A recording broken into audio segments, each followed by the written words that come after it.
and hard to kind of let go of that. Yeah, like if you're preparing for like a role in Need for Speed, like does that make you like a better hero? In the aftermath of the final season of the widely beloved series Outlander, which had captivated global audiences for nearly a decade with its sweeping romance, historical depth, and the undeniable chemistry between its two leads, Sam Heughan and Katrina Balfe, fans were left not only with the bittersweet taste of farewell to a saga that had shaped a television generation, but also with a creeping unease about the silence that followed between the actors who had embodied Jamie Fraser and Claire Randall with such emotional conviction that their connection on screen seemed almost impossible to separate from reality.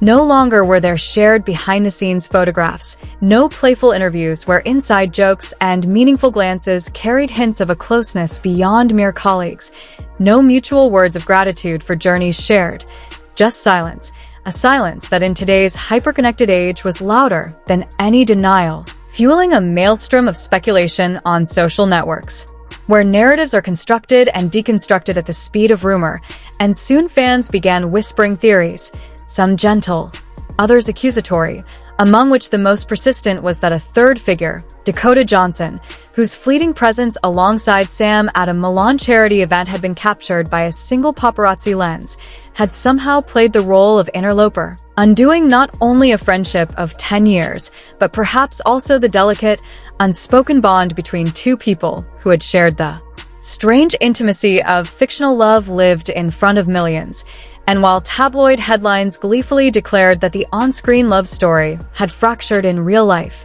painting Johnson as either temptress or scapegoat, Katrina herself maintained a dignified silence, disappearing into her work and family life, while Sam, usually charismatic, approachable, and ever-present in press tours, fan conventions, and whiskey launches, suddenly withdrew from public view for nearly 3 months, vanishing from events, interviews, and even the curated window of Instagram, leaving a vacuum into which endless conjectures poured until, in mid-September, as the autumn air grew heavier and the television industry prepared for its award season, he reappeared not on the polished red carpet but on the Truth Table, a talk show notorious for dispensing with scripts and courtesy, hosted by veteran journalist Angela Hartley, who had built a career on gently coaxing celebrities into revealing their innermost truths, often to their own shock, and who that night opened with a deceptively simple question that hung in the air like a blade. Sam, is there anything you would say to Katrina if she were watching? A question so direct it seemed to slice through months of silence, and in that charged moment the studio audience, usually quick to murmur or clap, fell into an almost reverent hush,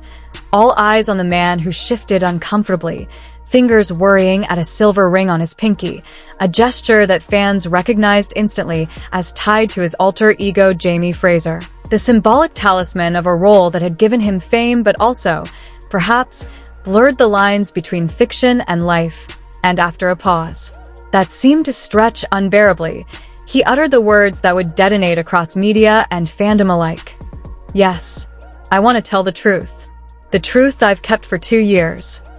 Angela, sensing the tremor beneath his voice, leaned forward as the camera closed in, stripping away the carefully polished image to reveal a man who looked not like the heroic Highlander of legend but weary, haunted, almost resigned to surrendering something fragile yet necessary. And then came the confession, quiet yet devastating, that he and Katrina had indeed been far closer than the public had ever officially known, that while they never announced nor confirmed, their bond had been real. A relationship unnamed but intense, a connection that grew in the shadows between press junkets and filming locations, an intimacy born not of artifice, but of shared glances, late-night conversations, and the singular alchemy of two people carrying each other's emotional burdens while the world believed they were only acting. And yet, he continued, this bond had not ended because of Dakota Johnson or any other third party. Those rumors were only rumors, but rather because he himself had changed. Because one day, he woke to the undeniable realization that the feelings which once defined him no longer existed in the same form, that love, as fierce as it had been, had simply ebbed away, and so, with visible hesitation yet brutal honesty, he admitted on live television, "Yes, I don't love her anymore,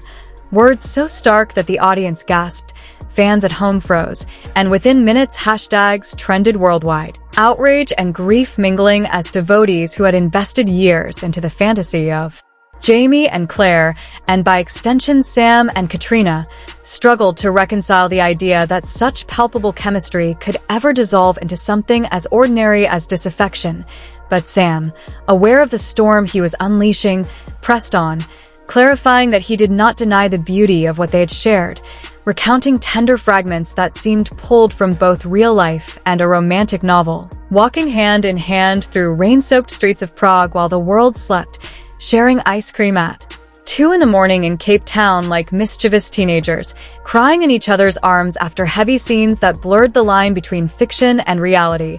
memories that testified to the authenticity of their bond. And yet, he said, love is not a contract, nor a script written to please an audience, but a living, changing force. And in his case it had shifted until one day he looked ahead and no longer saw Katrina in his future. Not because of betrayal, not because of someone else, but because he had changed, because the man who thought he would love her forever was not the same man who now sat before them. And in admitting that life is not a drama, not an endlessly looping romance with swelling violins, but something rawer, crueler, and more unscripted, he forced his listeners to confront the dissonance between the stories they cling to for comfort and the messy truths of human hearts. Truths that include the fading of passion, the erosion of desire, and the quiet realization that staying might be easier for appearances, but leaving is more honest for the soul. And as these words spread across screens and continents,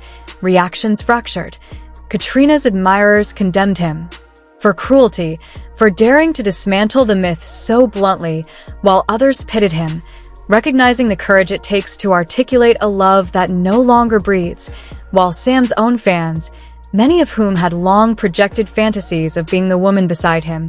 wrestled with their fury and confusion. And yet beneath the media frenzy, beneath the clickbait headlines and the endless Twitter wars, lay a more universal meditation on love itself, on how relationships, even those that seem ordained by fate or sanctified by years of closeness, can wither without malice, how people grow apart not because of villains or dramatic betrayals, but because the soul evolves. And while fiction loves eternal devotion, reality demands humility in the face of change. And so his confession, painful as it was, became not only a personal revelation but a mirror held up to a culture addicted to illusions, a culture that demands actors live out the romances they portray, that insists chemistry must equal destiny, that confuses performance with truth. And perhaps, in his weary eyes and trembling voice, there was also a subtle plea for freedom, from projection, from fantasy, from the expectation that he remain forever Jamie Fraser, forever in love with his Claire, forever a vessel for other people's longings, when in fact he was simply a man confessing on live television that love had been real, beautiful, and transformative, but that it had ended, and that in itself was a story worth telling. Even if it shattered illusions, even if it left fans reeling. Because sometimes the bravest act is not to hold on to a myth, but to let go of it, to admit that love changes and endings are as real as beginnings. And as the world continued to debate, argue, and grieve over his words, Sam Heughan, twisting his silver ring one last time, seemed to find, if not peace, then at least relief. As though by finally naming the unspoken, he had unburdened himself from 2 years of silence, reclaiming his right not to be the hero of some— I want to see how good I am at lying. That's the truth. Now, pop culture.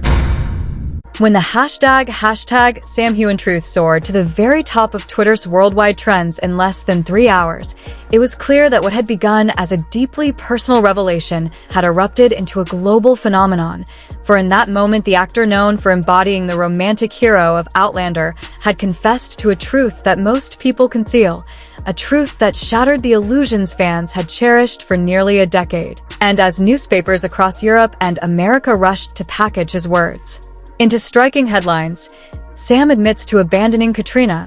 Dakota is vindicated. Love is real, but not forever. The messy reality of human emotion was reduced to the neat categories of scandal, betrayal, and redemption. even though Sam's televised confession had been far more complex and painfully honest. Meanwhile, Dakota Johnson, whose name had been unfairly dragged into the storm ever since she had been photographed with Sam at a charity gala in Milan, took to Instagram to post a short, enigmatic story consisting of a single line: "Sometimes you get blamed for doing nothing." A remark that cut to the heart of the matter, for she had never interfered in Sam and Katrina's relationship, yet had been cast by the tabloids as the villainous other woman, a projection of society's need to locate blame whenever love falters. But Katrina herself chose an entirely different path, one of dignified silence, offering no interviews, no social media statements, no defensive clarifications, only reappearing weeks later at an independent film festival in Paris, where she walked the carpet in a simple black dress, her hand conspicuously bare of any ring, her smile serene yet unreadable. And when asked by a journalist whether she had watched Sam's now famous talk show appearance, she merely replied, "I've heard enough," a statement that was neither bitter nor forgiving but simply resolute, as though she had accepted the reality of their ending without allowing herself to become a spectacle. Yet the story did not vanish there, for 3 weeks later, whispers emerged from an anonymous source described as one of Sam's close friends, revealing that he had once written a letter to Katrina but had never found the courage to send it, a letter in which he confessed, "I can't go on living on a false pretense. You're an important part of my life, but not the rest of it. I'm sorry I let things slide. I'm sorry I didn't have the courage to say this when we were together." Words that exposed the fragile balance between love and honesty, for they showed that even in leaving, Sam had not been callous but torn, aware of his own failings, aware that silence and delay can wound as deeply as lies. And according to the friend, though Sam was heartbroken by the collapse of what he and Katrina once shared, he believed that truth, however brutal, was always better than prolonging a relationship built on pretense, a belief that challenged the romantic illusions of fans but revealed the complexity of adulthood, where sometimes the bravest choice is not clinging but letting go. And so, as the months turned into a year,